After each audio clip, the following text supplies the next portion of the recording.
Bismillahirrahmanirrahim. Assalamualaikum warahmatullahi wabarakatuh dan selamat petang. Okay, so kita mulakanlah ini kuliah topik 6 kita dengan bacaan umum kita Al-Fatihah.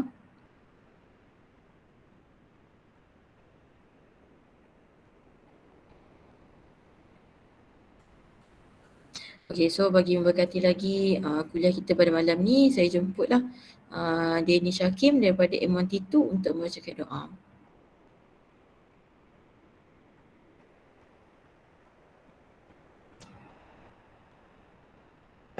A'udzubillahiminasyaitonirrajim. Bismillahirrahmanirrahim.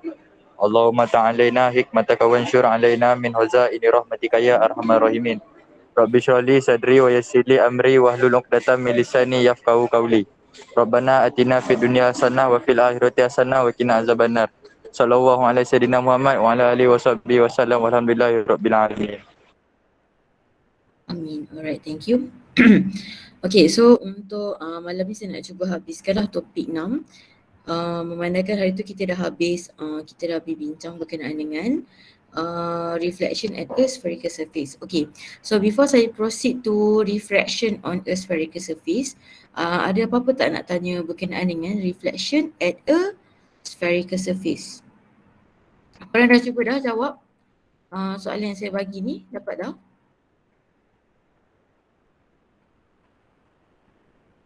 Tak jawab lagi? Memandang sepi je soalan saya tu. Tak ada apa-apa? Tak ada siapa nak respon? Tak sempat lagi tu. Tak sempat lagi. Okey, tak apalah. Mungkin cuti nanti okeylah. Dah boleh start revision lah . Okey, alright. So kita tengok berkenaan dengan refraction at a spherical surface. Okey.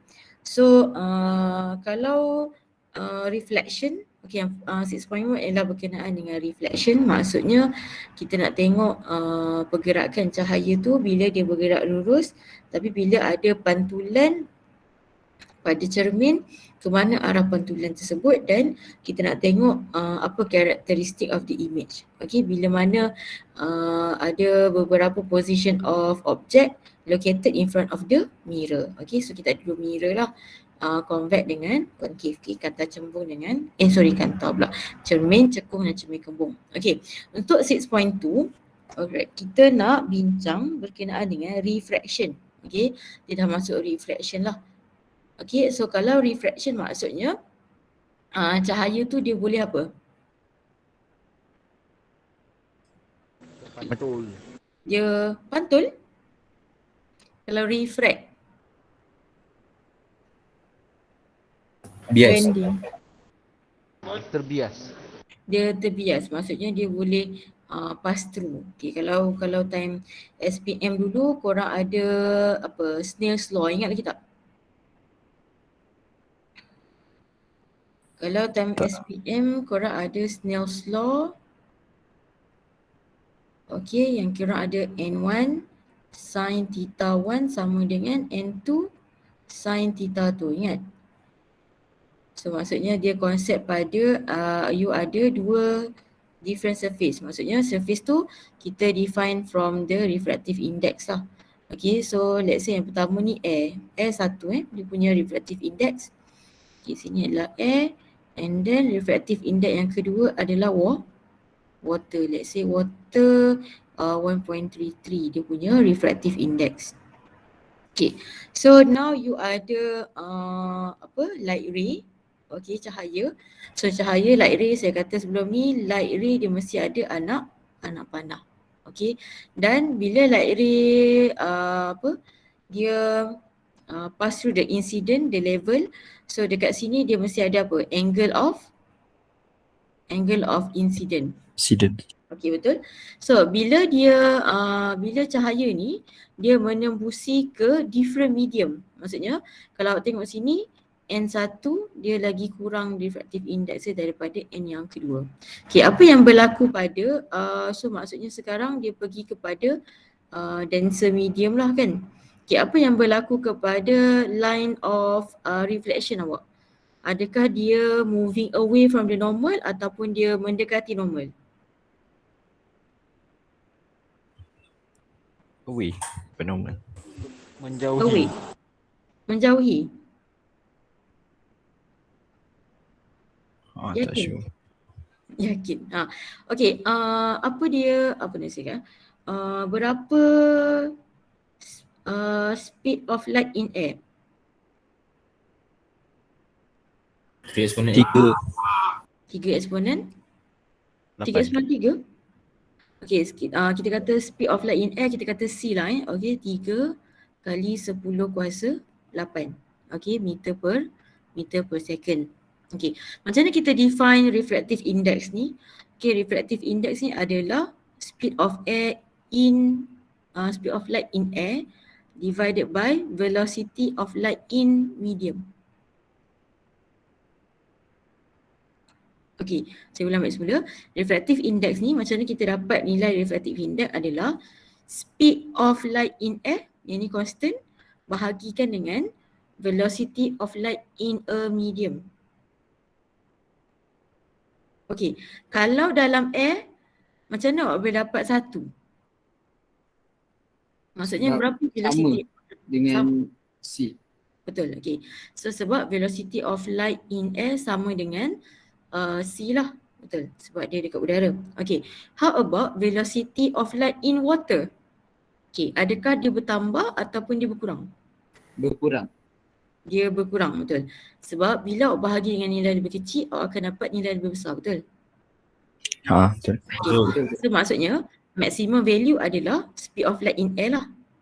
So maksudnya bila awak travel kepada another medium, velocity awak akan berkurang, betul? Okay. So dalam kes ni, daripada air nak pergi ke water, so speed siapa yang lagi laju? dekat air. Dekat air. Okay, sekarang kita kata ni adalah V1, ni adalah V2. So kita boleh kata V1 lagi laju daripada V yang kedua. Okay, kalau kita kata speed of light in air dalam V2 berkurang, betul? Sebab dia pergi kepada water denser medium. Okay, apa yang berlaku kepada reflection of light awak? Mendekati normal.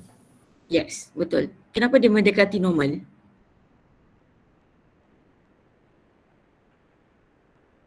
Okay, mendekati normal tu dah betul. Okay, so maksudnya dia mendekati normal. Okay, kenapa dia mendekati normal? Okay, kenapa dia, yelah maksudnya kenapa dia mendekati normal? Sebab speed dia kurang. Betul. Okay, sebab speed dia berkurang. Okay, so macam mana kalau kita kata light ray awak akan away from the normal? Maksudnya speed dia bertambah lagi tinggi. Maksudnya kalau kita terbalikkan kes ni, faham ke? Maksudnya water ke air. Maksudnya water ke air. Maksudnya cahaya daripada water, okay, macamnya contohnya awak nampak ikan dekat dalam air, betul? Awak nampak ikan dalam air kan? Okay, ni adalah angle of incidence. Tapi awak nampak daripada udara, betul? Okay, tapi sebenarnya bila daripada air kepada udara, dia akan menjauhilah, betul tak? Sebab daripada denser kepada less than, awak akan jauh macam ni lah. Okay, so sebab tu kalau dalam air, awak nampak ikan dalam air, tak semestinya position tu dekat situ lah kan? Sebab dia ada berlakunya refraction of light ray. Okay, ini konsep asas dia. Saya explain balik lah. Maksudnya awak kena faham ialah bila light dia travel kepada different medium, maksudnya dia akan berlaku perubahan apa? Velocity. Okay, alright. So untuk kes ni ada soalan ke? Kalau ada soalan sebab saya tak nampak punya ni. Ada orang nak masuk. Okay, so dalam kes refraction at a spherical surface, okay, cuba awak bayangkan ada ikan emas, goldfish lah, duduk dalam aquarium. Okay, selalunya kalau ikan emas, aquarium dia macam mana? Bulat. Yes, bulat macam goldfish kat Garfield kan? Garfield ada goldfish saya lah, saya tak ingat lah. Okay, maksudnya macam inilah kan, ni awak punya aquarium. Okay, dalam ni awak ada ikan, betul? Dalam awak ni ikan saya, ni awak punya ikan lah kan? Okay, alright. Ni ikan. Okay, so sekarang ni awak akan memandang ikan ni daripada mana? Tak cantik pula aquarium saya. Saya lukis cantik sikit. Okay, alright. Okay, awak akan memandang ikan ni daripada mana? Daripada luar lah kan? Okay, so let's say pandang daripada luar mata. Okay, so let's say ni pandangan mata awak lah. Kita tukar online sikit. Okay, so ini adalah pandangan mata awak. Okay, sekarang ni awak tengok daripada mana? Daripada udara. Udara ke daripada water? Daripada udara. Udara. Okay. Awak nampak siapa? Ikan. Awak nampak ikan. Okay, ikan duduk dekat mana? Dekat water. Like Dekat aquarium. dalam water, in the water, in dalam air lah. Okay, sekarang ni siapa objek awak? Ikan. Ikan. Okay, sekarang ni objek kita, okay, dia ni awak kena define untuk yang reflection at spherical surface ni, awak kena define kat mana objek awak berada dan siapa objek awak. Okay, dalam kes kita objek kita adalah ikan. Okay, dan ikan duduk dalam air, in the water. Okay, so maksudnya you kita adalah siapa tadi? Ikan lah kan, betul tak? Objek distance. betul. Okay. Okay. So you tu adalah daripada mana? Daripada surface yang daripada surface ni, okay, daripada yang spherical surface ni. Sekarang ni ni adalah convex ke concave? Anda tak ingat dah? Concave. Convex. Cembung. Concave dia cekung. Okay. Alright, so convex. Alright, tak apa. Nantilah lama biasa.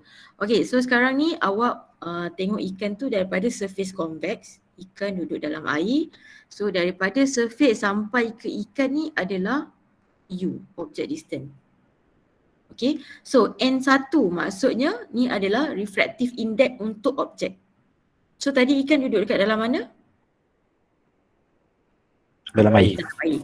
So maksudnya N1 adalah untuk refractive index of water. Okay, boleh dapat? Alright. So sekarang ni siapa yang tengok? Awak lah kan, betul tak? Betul. So awak tengok image tu akan terbentuk dekat mana sebenarnya? Dekat air. Dekat udara, air.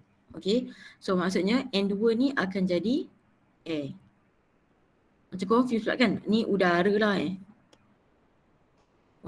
udara ataupun air lah, okay. So N2 tu dia lah air. So V tu adalah dekat mana objek tu, image tu terbentuk. Maksudnya di udara lah. Okay. So dia equal tu, okay, ni sebenarnya dia Snell's law juga, tapi Snell's law for spherical surface. Okay, yang ni untuk satu surface yang apa? Yang biasa je. Yang ni kalau di spherical surface lah. Okay, alright. Okay, so persamaan ni equal to, okay, N2, N yang kedua tolak dengan N yang pertama, regardless N1 lebih besar ke, N2 lebih besar ke, N2 tolak N1 divided by R. Okay, R ni adalah kita punya shape of spherical kita. Maksud saya shape of spherical tadi adalah siapa? Convex. Okay. So dalam kes kita, kalau convex surface, R kita adalah positif. Dia terbalik tau tadi dengan yang mirror. Kalau mirror convex negatif kan. Kalau refraction ni dia terbalik. Convex yang akan jadi positif. Okay. Alright. Dalam buku rujukan awak, dia akan ada dua mazhab. Okay. Mazhab yang pertama sama ada dia letak modulus kat sini. Okay, ni mazhab yang pertama. Awak akan jumpalah kalau dalam buku rujukan. Okay. Mazhab yang kedua, dia letak yang satu je. Mazhab kedua yang ni lah. Okay. Tapi kita tak guna mazhab yang pertama tu. Kita guna mazhab yang kedua. Okay, alright. So dalam kes awak, semua objek adalah real. Okay. Objek yang virtual tu ada, tapi untuk kes awak kita akan indicate semua objek adalah in front of the spherical surface dan dia adalah real. Okay, so you always positive lah maksud dia. Okay, kita boleh take note dekat sini, you will be always positive. Okay, nanti kita buat soalan baru awak tengok lah macam mana. Okay, so kalau dalam kes macam ni lah, okay. Sekarang kita ada air and then kita ada glass. Okay, so kita punya kita punya spherical surface ni dia adalah convex kan. So maksudnya dia adalah positif lah. Okay, maksud convex adalah convex towards air. Okay, tapi kalau dalam kes yang R kita negatif, dia adalah concave. Kenapa dia concave? Sebab dia concave daripada air direction. Dia cengkung daripada udara. Kalau yang positif dia cembung daripada udara. So kita punya indikator daripada udara macam mana spherical tu dia shapekan dia. Contoh kadang-kadang kat rumah dia ada vase yang melengkung macam ni, betul tak? Lepas tu korang letak bunga, lepas tu korang letak air. Kan? Kalau dalam kes yang macam ni, dalamnya air lah kan? Tapi dia ni cekung, maksudnya concave, so R kita akan jadi negatif. Okay, saya bagi satu soalan lah untuk kita bincangkan. Okay, so kita ada small strip of paper is pasted on one side of a glass sphere of radius 5 cm. Okay, and then kata the paper is then viewed from the opposite surface of the sphere. So find the position of the image. Okay, cuba korang lukiskan. Okay, kita ada satu small strip, let's say macam litmus paper lah gitu kan. Okay, so it's pasted on one side of a glass sphere. So korang kena lukis apa dulu? Korang kena lukis glass sphere. Lepas tu ada satu small strip. Lepas tu korang kena lukis kat mana sudut pandang mata korang.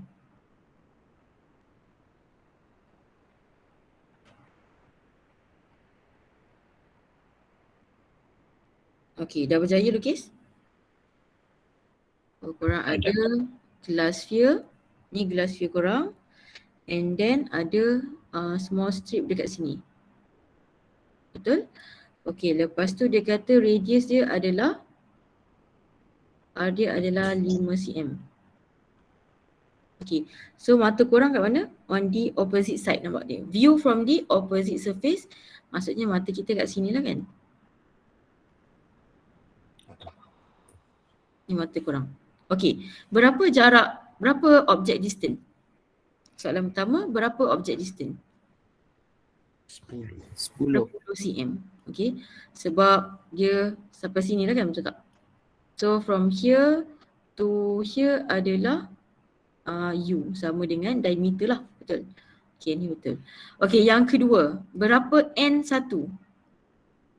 Korang akan nampak objek tu dekat mana? Dekat air.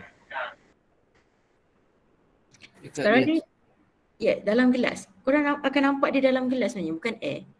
Sebab dia adalah bulat, korang bayangkan dia bulat tapi kertas tu dia tampal on the opposite side. So korang tengok daripada view ni. So korang akan nampak sebenarnya kertas tu macam dalam gelas tu, betul tak? Betul. Okay, so N1 adalah 1.552. So maksudnya N2 adalah apa? Air lah. Dia mesti salah satu. Okay, so R kita positif ke negatif? Daripada mata korang. Positif. R adalah positif sebab dia convex. Convex. Yes, okay. So baru kita boleh kira. So kita gunalah formula, cuba korang kira N1 over U plus N2 over V equal to N2 minus N1 divided by R. Okay, N1 kita tadi berapa? 1.52. U kita adalah 10. Okay, N2 1, V kita tak tahu, kita nak position of the image, kita nak cari V. N2 adalah 1 minus 1.52. tu divided by berapa R kita adalah 5. Okay, so korang akan dapat V dalam cm lah. Okay, cuba kirakan berapa V korang? Mana tak kalkulator saya? Saya buat tak kalkulator saya.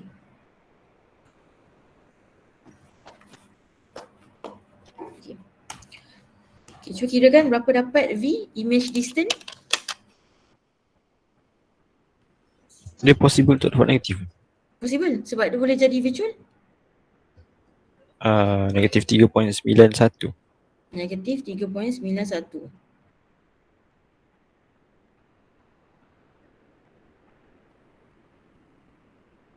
Okey, betul. Negatif. Alright. So kita akan dapat negatif 3.91 cm. Okey. Apa maksud negatif 3.191? Maksudnya dia akan jadi apa? Image kita dia akan jadi virtual image. Okey. Virtual maksudnya apa?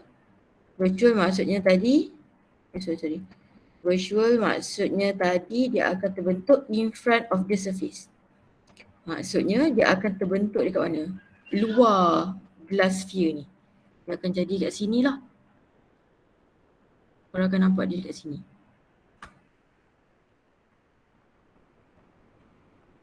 Ni korang punya image, ini korang punya objek. Okay, faham tak?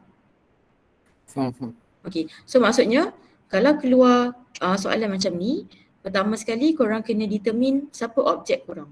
Okay, yang kedua dekat mana objek berada. Okay, dia punya medium objek. Okay, lepas tu, lepas korang dah identify medium of object and then korang identify lah kat mana korang akan view, and then korang kena identify apa? Spherical surface tu sama ada convex ke concave daripada sudut pandang mata korang. Okay, sebab daripada situ kita nak tentukan sama ada dia positif ataupun negatif kalau dia adalah concave. Okay, boleh So nanti tak silap saya dalam soalan tutor untuk 6.2 ada beberapa soalan juga banyak lah kan. Okay, so korang boleh ujilah kefahaman korang based on the question tu. Saya rasa banyak lah juga. Okay, so equation dia satu ni je, dia tak banyak pun. Dia satu je equation. Tapi dia perlukan pemahaman yang teliti lah. So korang sebelum buat tu, make sure korang kena lukis. Okay, so dalam geometrical optics ni korang kena lukis. Nak tak nak memang kena lukis sebab dia melibatkan object distance. Okay, so kita nak identify betul-betul kat mana object distance daripada pandang mata kita, daripada vertex, daripada image ke, daripada object distance ke, so semua kena tahulah. Okay, boleh Alright, so yang terakhir sekali adalah 6.3. Okay, yang ni thin lenses. Okay, kita ada dua lens. Okay, concave dengan convex. Okay, macam mana kita nak tahu concave dengan convex? Kita nak lukis, saya ajar lukis dengan senang Okay, so concave dia adalah cekung, betul? Okay, cekung means korang lukis arrow terbalik. Lepas tu sambung line tengah. Lepas tu cekung macam ni je.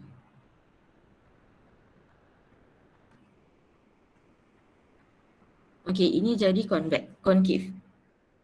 Okay, kalau convex, dia cembung, betul? Korang akan ada dua cembung. So maksudnya korang akan ada dua arrow. Lepas tu korang sambung je. Okay.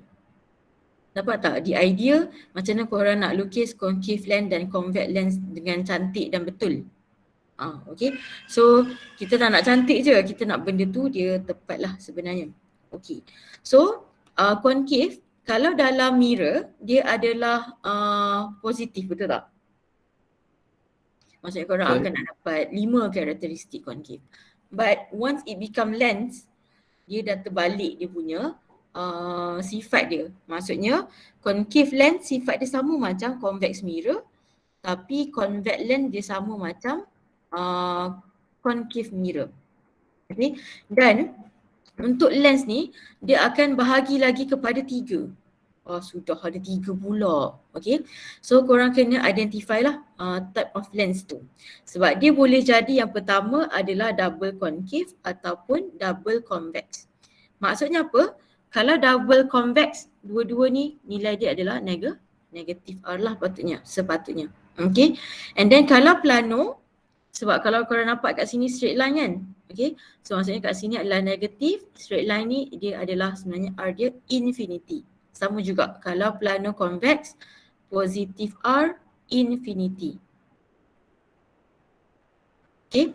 And then kalau concave meniscus ini dia akan jadi positif R. Okay, yang ini dia akan jadi positif R. On the other side dia adalah negatif. Okay, dan concave lens ni sifat dia apa? Sifat dia adalah diverging. Sifat untuk convex lens dia akan jadi converging. So dia akan menumpu. So kalau korang masuk hutan, korang tak ada lighter, so korang nak guna convex lens ke korang nak guna concave lens? Nak hidupkan api. Convex. Convex. Kenapa? Sebab Sebab dia akan converge all the light ray into one point. So barulah dia akan terbakar lah kan. Okay, so nak ingat convex lens tu, ingat je okay masuk hutan guna convex lens sebab dia adalah converging.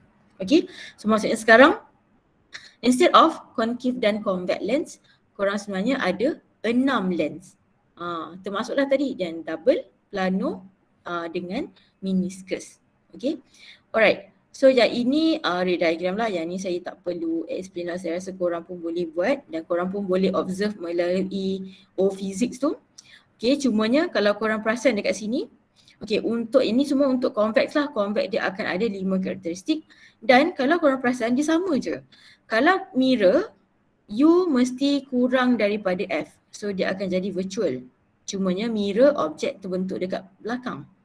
Tapi kalau lens dia akan terbentuk in the opposite side.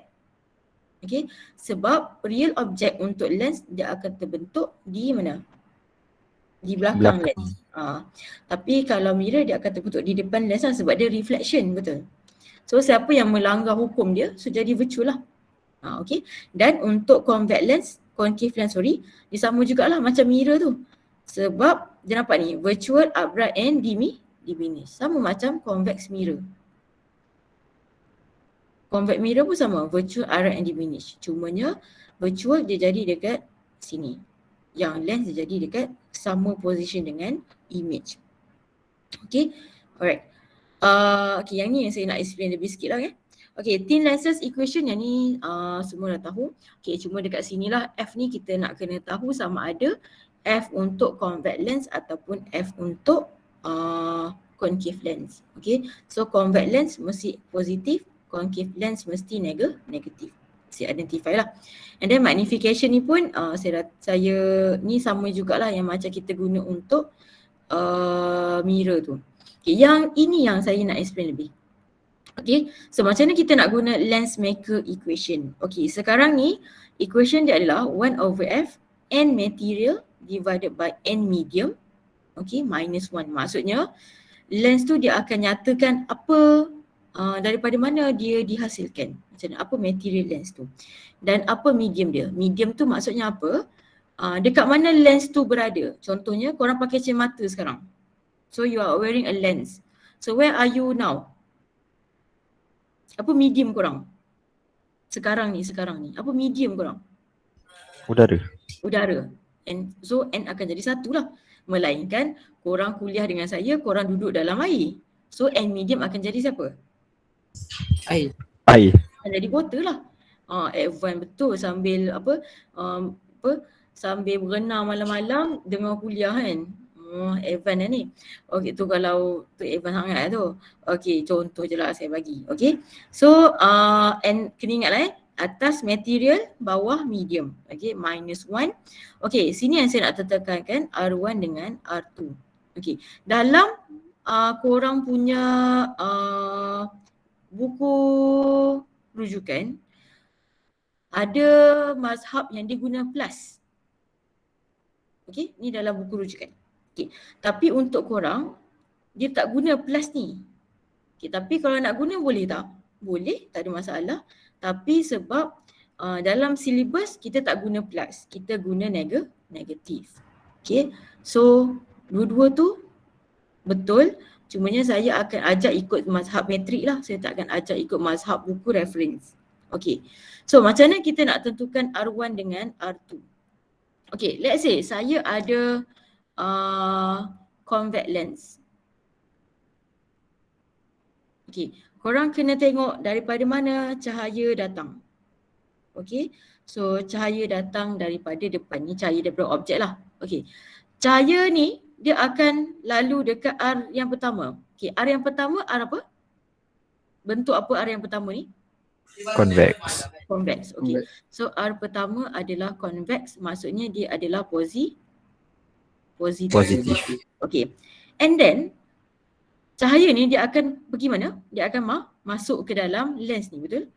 Okay, dan lens ni lebih kita kata lebih denser lah. So maksudnya dia akan ada slightly change of the light ray. Okay, so surface yang kedua dia jumpa apa sebenarnya? Udara. Bukan. Surface. Saya tak kata medium, surface. Concave. Yes, betul, concave. Dia tak jumpa convex tau, dia jumpa concave. So maksudnya dalam kes ni R yang kedua kita adalah concave. So dia akan jadi negatif. So bila korang gantikan dekat dalam ni, let's say R1 ni adalah 5.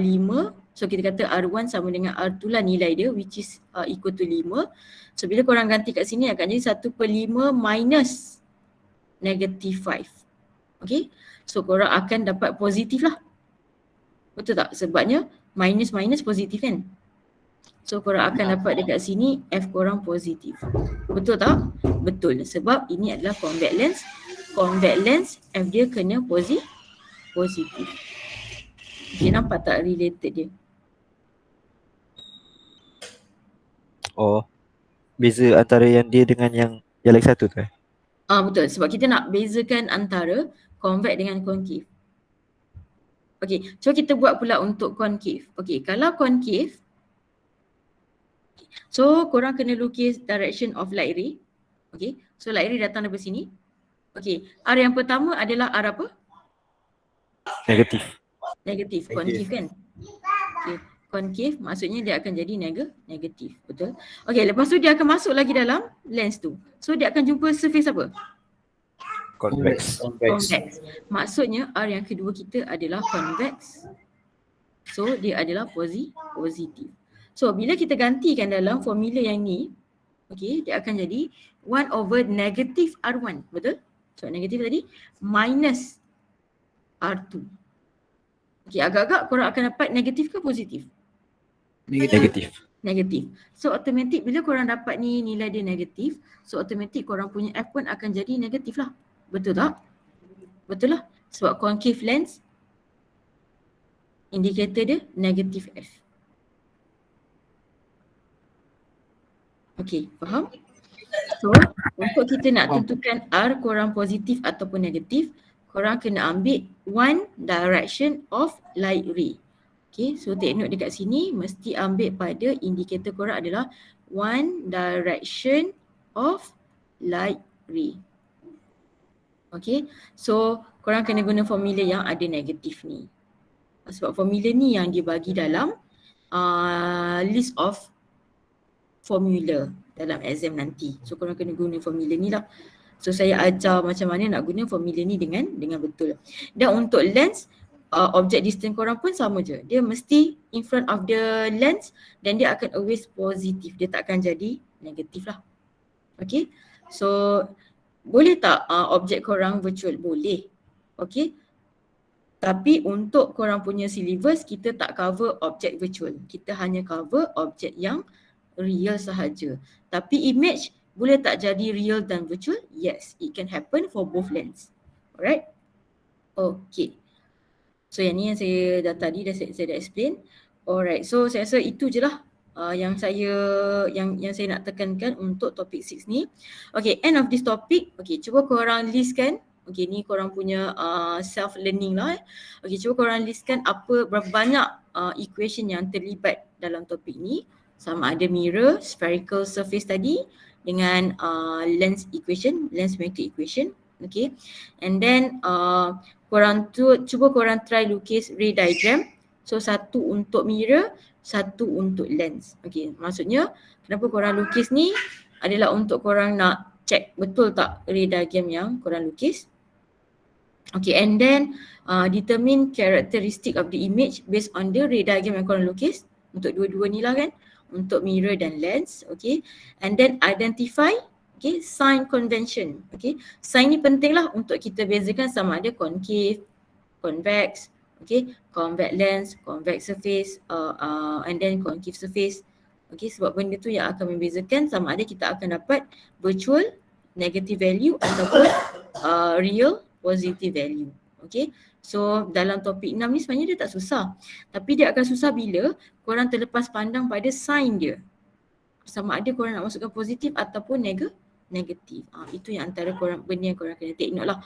Okay, and then name and draw any objects, okay, relate to refraction in spherical surface for both radius. Okay, so cuba korang buat self reflection based on topic 6 dan saya nak korang share lah korang punya reflection dalam saya punya apa itu kita share dekat Padlet. Nanti saya share yang Padlet tu. So saya nak nanti korang tulis lah dekat dalam kertas korang tu nama apa semua kan. Okay, so 5 benda ni nanti saya akan komen lah dekat bawah tu, sama ada yang korang buat ni betul ataupun tidak and so on. Okay, sebab kita nak cross check balik pemahaman korang. Okay, so life might be difficult but you are the one who make it easier. So kalau korang yang buat dia jadi susah, susahlah benda tu. Okay, so you are the one who decide your path. Alright, ada soalan tak? Tak ada. Tak ada Okay, so list to do untuk lecture adalah untuk korang ni self reflect ni number 1 antara number 5 and then share dekat dalam Padlet. Okay, so kalau tak ada soalan maksudnya kita dah habis lah, kita cover topik 6. So maksudnya nanti naik cuti saya akan terus sambung dengan topik 7, 8, 9 and 10. 8 dengan 9 tu pendek sebenarnya tak banyak pun. 10 pun yang korang dah belajar lah sebenarnya, macam radioaktif, lepas tu mass defect, binding energy tu semua korang dah belajar kan sebenarnya kat dalam sekolah kan. So macam dia macam recap je lah balik. Okay? Tapi dah lupa. Yelah, memanglah manusia kan nasi tu lupa, mudah lupa. Okay? So kita kena belajar lah, sentiasa kena ingatkan